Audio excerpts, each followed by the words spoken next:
Good morning guys. Ito, patoka tayo ng ating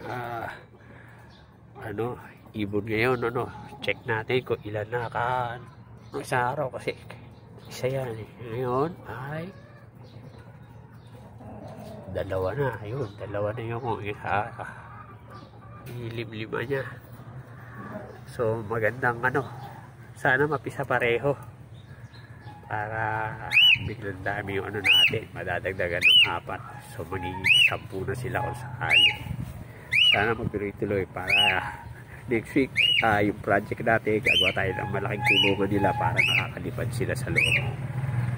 So ayan muna ang update natin dito sa first time na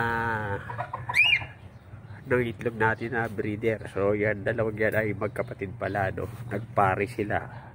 Kasi yun yung nasa puga dyan, yung unang inakain noong time na binili natin yung pares natin na ringneck na. Tapos ito yung anak na alaga ko na siya.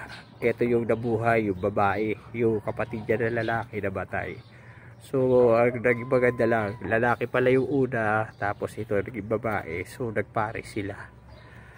So ayan, bali yung nanay nila at saka tatay nagliliblim na rin, bali na o na lang ng 1 linggo. So magkasunod dyan ang mapipisa ng May. Bauna yung tatay ng first week ng May, ito second week to sigurado mapipisa. So pagdating ng May, meron tayong bagong inakaila aabangan. So, ayan po sila. Pabayaan na muna natin kumain para hindi pa istorbo. So, ayan po. Maraming salamat po sa panonood. Thank you for watching. God bless.